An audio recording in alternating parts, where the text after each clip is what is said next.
Welcome to your channel tour. दोस्तों आप सबका स्वागत है अपने चैनल टूर में। और आज हम लोग देखेंगे कि नाइपर में इस बार कितनी सीटें हैं, ताकि जो आपके क्वेरीज़ हैं कि आपकी रैंक जीपैट में पीछे है तो वो उसमें आपका सिलेक्शन हो सकता है कि नहीं। तो इन सब चीज़ों के लिए हम जो मैट्रिक्स पर नज़र डालेंगे कि कितनी सीटें हैं और क्या क्राइटेरिया होता है कि बच्चे उसमें लेते हैं या दूसरे कॉलेज को ले लेते हैं तो आपके चांसेस ज़्यादा बन सकते हैं। तो उन सब चीज़ों में ही हम लोग यहाँ पे डिस्कस करेंगे। साथ ही साथ हम लोग देखेंगे कि कितनी सीटें हैं टोटल और किस पार्टिकुलर सब्जेक्ट में आपकी सीटें अवेलेबल हैं, क्योंकि आपके साथ यहाँ पे नाइपर कॉलेज है तो हर जगह सारी कैटेगरी मतलब कि वहाँ पे अवेलेबल नहीं है। ठीक है, स्पेशलाइजेशन नहीं है ब्रांचेस का, तो वो सारी चीज़ें हम लोग यहाँ पे डिस्कस करेंगे। तो आप स्क्रीन में दोस्तों देख सकते हो।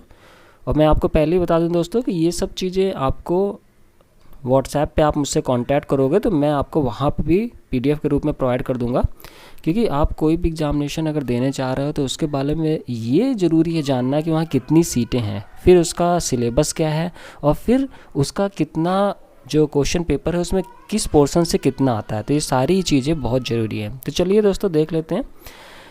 यहाँ पे दोस्तों बायोटेक्नोलॉजी जो है, अब आप पहले ये देख लीजिए कि कहाँ कहाँ नाइपर है। जो भी नए बच्चे उन्हें नहीं इतना आइडिया होगा, नाइपर अहमदाबाद में है, नाइपर गुवाहाटी में है, नाइपर हाजीपुर में है, NIPER Hyderabad, NIPER Kolkata, NIPER SS Mohali, NIPER Raebareli. तो टोटल हो गए आपके दोस्तों 7। तो टोटल 7 नाइपर है जहाँ पे आपके सामने स्पेशलाइजेशन दी हुई है। इतनी आपकी स्ट्रीम है, जिसमें सबसे ज़्यादा अगर आप देखोगे तो आपके नाइपर मोहाली में जो एसएस में है, यहाँ पे सबसे ज़्यादा आपके ब्रांचेज हैं। ठीक है, तो और इसकी प्रायोरिटी भी सबसे टॉप पे रहती है। तो अहमदाबाद और एसएस इनमें लोग ज़्यादा प्रेफर करते हैं लेने के लिए। तो चलिए दोस्तों देख लेते हैं। बायोटेक्नोलॉजी आपके अहमदाबाद में इसकी 13 सीटें हैं, गुवाहाटी में 10 सीटें हैं, हाजीपुर में 18 हैं, हैदराबाद में 1 भी नहीं है, कोलकाता में 1 भी नहीं है, एसएस में 35 सीट है और रायबरेली में 0। तो टोटल आपके पास अहमदाबाद, गुवाहाटी, हाजीपुर और एसएस में है आपकी सीटें, और टोटल ये हैं 76। तो बायोटेक्नोलॉजी की सीटें हो गई 26। इसी तरह दोस्तों मेडिसिनल केमिस्ट्री की बात करें तो अहमदाबाद में 22, गुवाहाटी में 11 सीट हैं, फिर आपके हैदराबाद में 22 है, कोलकाता में 20 है, एसएस में 26 है और रायबरेली में 25 है। तो टोटल हो गए आपके 126 सीट। तो मेडिसिनल केमिस्ट्री की काफ़ी सीटें हैं यहाँ पे, तो 126 सीटें हैं दोस्तों। फिर मेडिसिनल डिवाइसेस, इसमें आपके अहमदाबाद में 15 सीटें हैं, बस यहीं पे है ये ब्रांच, बाकी जगह नहीं है। तो मेडिसिनल डिवाइसेस दोस्तों अहमदाबाद में है। फिर नेचुरल प्रोडक्ट्स आपके अहमदाबाद में 10 सीटें हैं, कोलकाता में 7 सीटें हैं और एसएस में 13 सीटें हैं। तो टोटल आपके पास हो गई 30 सीटें। फिर फार्मास्यूटिकल एनालिसिस अहमदाबाद में 25 सीटें हैं, फिर हैदराबाद में 22 हैं और एसएस में 9 सीटें हैं। तो टोटल हो गया आपके 75। फिर आपके फार्माकोलॉजी एंड टॉक्सिकोलॉजी, तो इस ब्रांच की भी डिमांड रहती है। तो ये 22 सीटें अहमदाबाद में हैं दोस्तों, गुवाहाटी में आपकी 15 हो गई, हाजीपुर में 18 हो गई, हैदराबाद में 17 हो गई, कोलकाता में 20 हो गई और एसएस में 18 हो गई और रायबरेली में भी 20 हो गई। तो सबसे ज़्यादा अगर किसी चीज़ की सीट है किसी ब्रांच की तो दोस्तों फार्माकोलॉजी एंड टॉक्सिकोलॉजी की है, 130 हैं टोटल, और इसमें भी सबसे ज़्यादा ये सीटें आपके अहमदाबाद में अवेलेबल हैं। फिर फार्मास्यूटिक्स की 25 सीटें अहमदाबाद में हैं, 18 गुवाहाटी में है, फिर 27 आपकी हैदराबाद में है, कोलकाता में 11 है और एसएस में 20 हैं, फिर रायबरेली में भी 20 हैं। तो टोटल 121 सीटें हैं। तो फार्मास्यूटिक्स की भी काफ़ी अच्छी खासी सीटें हैं। फिर फार्मास्यूटिकल प्रैक्टिस, इसकी दोस्तों 10 सीटें गुवाहाटी में है, 18 सीटें हाजीपुर में है और 9 सीटें एसएस में है। तो टोटल ये 37 सीट्स हैं। फिर फार्माटेक फॉर्म, तो ये फॉर्मुलेशन मतलब फार्माटेक फॉर्मुलेशन में ये आपकी 11 है गुवाहाटी में और 7 हैं आपकी एसएस में। तो टोटल हो गई 18। फिर pharmaceutical technology processes in chemistry, ठीक है, तो ये भी एक ब्रांच है आपकी। तो 17 सीटें आपके हैदराबाद में अवेलेबल है, 17 ही एसएस में। तो टोटल हो गई 34 सीट्स। फिर आपकी टॉक्सिकोलॉजी में दोस्तों हैदराबाद में 17 सीटें हैं, एसएस में 9 सीट्स हैं और रायबरेली में 12 सीटें हैं। तो टोटल ही हो गई 38। इसी तरह इंफॉर्मेटिक्स की बात करें तो 5 सीटें कोलकाता में है, 17 सीटें एसएस में है, टोटल हो गई दोस्तों 22 सीटें। फिर ट्रेडिशनल मेडिसिन की बात करें तो ये हो गई 5 आपकी एसएस में, तो टोटल ये 5 है। तो ट्रेडिशनल मेडिसिन केवल एसएस में है, इसी तरह क्लिनिकल रिसर्च ये केवल एसएस में है, 9 सीटें हैं। फिर फार्म टेक इन बायोटेक्नोलॉजी, तो ये 11 सीटें एसएस में है, तो टोटल आपकी 11 ही है, केवल यहीं पे है ये। अब फिर दोस्तों एक बड़ा कन्फ्यूज़न रहता है कि एमबीए फार्म करें या एम फार्मा करें। तो दोस्तों इसको भी अभी हम शॉर्ट आउट करते हैं, पहले इसकी सीट्स देख लेते हैं। तो दोस्तों अहमदाबाद की में 20 सीटें हैं और आपकी हैदराबाद में 38 सीटें हैं और एसएस में 46 सीटें हैं, तो टोटल हो गए 104 सीट। और इन सब का आप टोटल करोगे कि टोटल नाइपर में कितनी सीटें हैं, जो कि बढ़ भी सकती हैं और घट भी सकती हैं। ठीक है, ये अभी टेंटेटिव सीट है। टेंटेटिव मीन्स कि वो बढ़ा भी सकते हैं, घटा भी सकते हैं। ठीक है, तो ये टोटल हो गई 851 सीट्स, जो कि बहुत ज़्यादा है।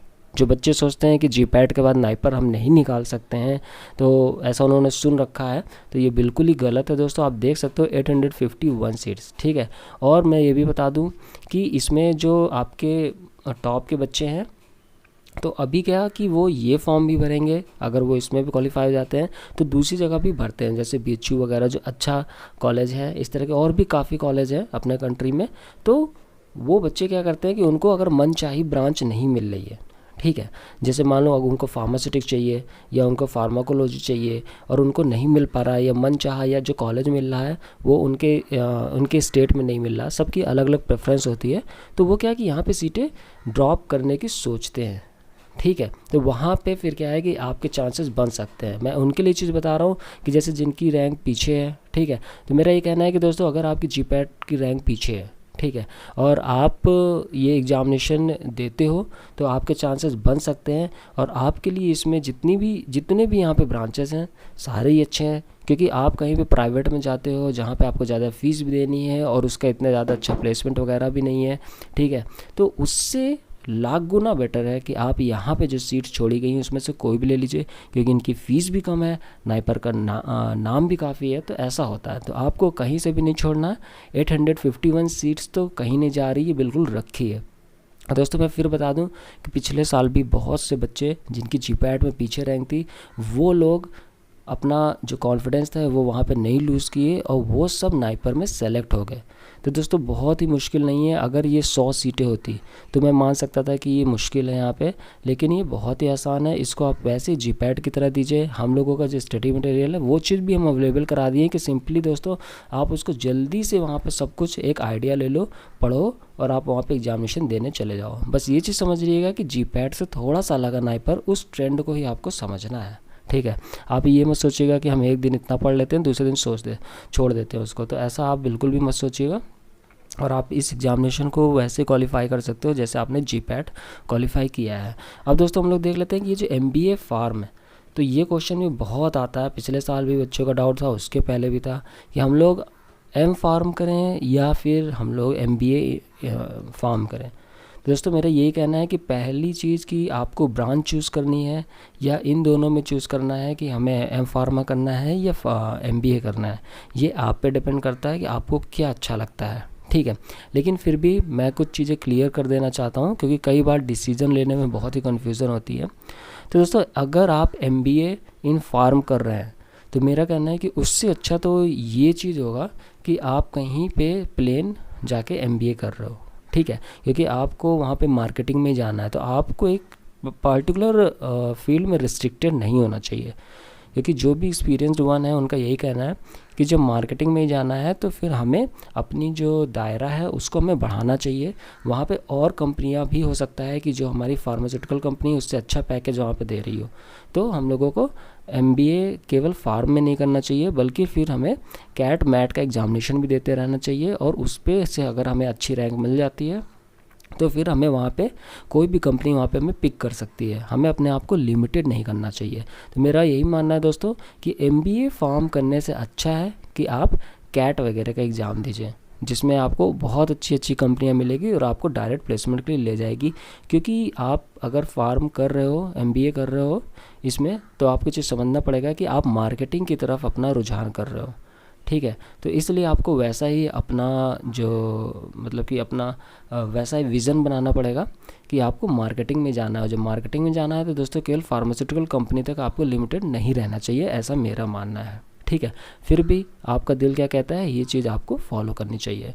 फिर दोस्तों एक चीज़ और कि ब्रांचेस कौन सी चूज़ करें, इसका भी बहुत ही रहता है कि फार्मास्यूटिक्स चूज़ करें या फार्माकोलॉजी चूज़ करें। तो बहुत से ऐसे केसेस आए हैं दोस्तों, क्योंकि मेरे तो व्हाट्सएप पे बराबर आप लोगों से कांटेक्ट रहता है। इवन जो लोग सुन रहे होंगे उनकी भी क्वेरी मैं शॉर्ट आउट करता रहता हूँ। तो दोस्तों बहुत से ऐसे बच्चे हैं जिन्होंने नाइपर तक के मतलब ड्रॉप कर दिया अपना कॉलेज। अभी मेरी परसों ही बात हो रही थी, तो उसमें भी एक कैंडिडेट ने मुझे बताया कि उसने नाइपर ड्रॉप किया है, कोई कॉलेज उसे मिल गया था जहाँ पे इतनी अच्छी फैकल्टी नहीं थी। अब जो भी क्राइटेरिया रही हो, तो मेरा एक चीज़ ये कहना है दोस्तों कि जो चीज़ आपको पसंद हो आप वही चीज़ फॉलो करो। ये चीज़ देख के मत करना कि दूसरे सीनियर ने या किसी और ने क्या किया या किसका कितना नाम है। आपको अगर फार्माकोलॉजी अच्छी लगती है तो आपको फार्माकोलॉजी में जाना चाहिए, भले ही आपको ये चीज़ पता हो कि अभी यहाँ पे हमारी जो प्लेसमेंट है वो अच्छी नहीं हो पा रही है। बस आपको ये देखना चाहिए कि आपको क्या चीज़ पसंद है। इससे क्या होता है दोस्तों कि वही चीज़ हम करते हैं जो हमको पूरी लाइफ लॉन्ग पसंद होती है, तो हम उसमें अपना जो कैरियर है वो अच्छा कर ही लेंगे, भले प्लेसमेंट हो रहा हो अच्छा या ना हो रहा हो। क्योंकि इंडिविजुअल पे भी डिपेंड करता है कि आप कैसा परफॉर्म कर रहे हो और उसी अनुसार आपका अच्छा पैकेज बनता है। तो ये चीज़ कभी मत सोचिएगा कि उस लड़के ने या उस लड़की ने ऐसा लिया, ये सब्जेक्ट लिया, हमारे जो सीनियर था उसने ये सब्जेक्ट लिया इसलिए वो इस कंपनी में है।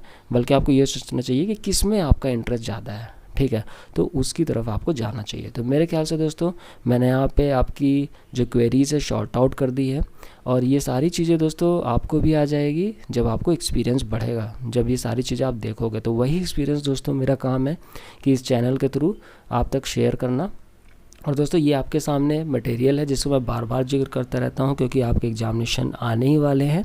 लेकिन अगर मैं ये चीज़ कहता हूँ कि मैं आपको जीपैट में 2 से 3 महीने में क्रैक करवा दूंगा, नाइपर आपको दोस्तों 30 दिन में क्रैक करवा दूंगा, तो मैं बिल्कुल डेफिनेटली करवा दूंगा। लेकिन जब तक आप नहीं लगोगे तब तक मैं कुछ नहीं कर सकता। अगर कोई कैंडिडेट खुद सिंसियर नहीं है और वो गाइडेंस नहीं फॉलो कर रहा है, अगर वो एक दिन 8 घंटे पढ़ता है फिर 3 दिन वो नहीं पढ़ता है, तो मेरा कहना है दोस्तों फिर बहुत मुश्किल हो सकती है आपके लिए। क्योंकि कंपटीशन है, माना कि 851 सीट हैं, ठीक है, 851 से आप ये मान लो कि 1300-1400 तक सीटें हैं, ठीक है, मतलब कि बहुत से बच्चे छोड़ते भी हैं, ऐसा आप समझ लो। तो अगर हम ये देखें तो हमारे पास चलो कि 1200 सीटें हैं, ठीक है, लेकिन उसके लिए पढ़ना ज़रूरी है, आपको पढ़ना पड़ेगा। और क्या चीज़ पढ़ना है वो भी मैटर करता है।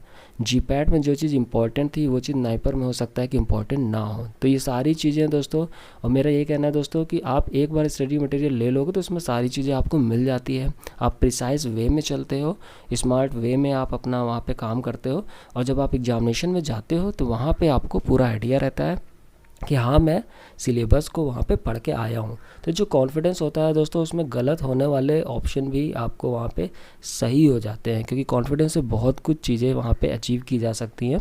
तो दोस्तों मैं ये कहना है कि आप इस मटेरियल को जल्दी लें और इसको ख़त्म करें, इस पर वेट ना करें, क्योंकि जितना आप वेट करोगे आप केवल अपना समय बर्बाद कर रहे हो और फिर आपको ये अपॉर्चुनिटी नहीं मिलेगी कि आप नाइपर का एग्जामिनेशन दोबारा देने आओगे। इसलिए दोस्तों आप भी जितना हो सके उतना आप तैयारी करिए, और जो भी गाइडेंस चाहिए तो आपको व्हाट्सएप पे मेरा नंबर है ये 9953703693, उस पर आप मुझसे अपनी क्वेरी कर सकते हो सकता है थोड़ा टाइम लगे, लेकिन जैसे मुझे समय मिलता है मैं बिल्कुल इसका रिप्लाई करता हूँ। तो दोस्तों ये वीडियो शेयर करना ना भूलिएगा, अपने दोस्त जो और लोग भी नाइपर का एग्जामिनेशन देने जा रहे हैं तो उनको भी चीज़ दिखाइएगा, ताकि उन्हें भी आइडिया लगे कि कितनी कहाँ सीटें हैं और वो लोग भी अच्छे से पढ़ सकें। क्योंकि जो हमारे सराउंडिंग का माहौल होता है वो बहुत ज़रूरी होता है। नेगेटिविटी कहीं से भी नहीं लानी है कि इसको ये चीज़ ना पता चल जाए, उसको ये चीज़ ना पता चल जाए, बल्कि दोस्तों हम जितना ज़्यादा शेयर करेंगे, ठीक है, उतनी ज़्यादा हमारी नॉलेज बढ़ेगी। तो हमेशा जो कंपटीशन होना चाहिए वो पॉजिटिव वे में होना चाहिए। इसलिए दोस्तों हमेशा कोशिश करिएगा कि इस चैनल को सब्सक्राइब भी करवाइएगा अपने दोस्तों से, ताकि हमारी फैमिली बढ़ सके। और जो भी यहाँ चीज़ें मिलती हैं दोस्तों वो अपने दोस्तों को भी बताइएगा कि वो चीज़ यहाँ से रिसीव कर सकते हैं। इवन जो फ्री PDF वगैरह है वो भी हम लोग अवेलेबल कराते रहते हैं, ताकि किसी का लॉस ना हो।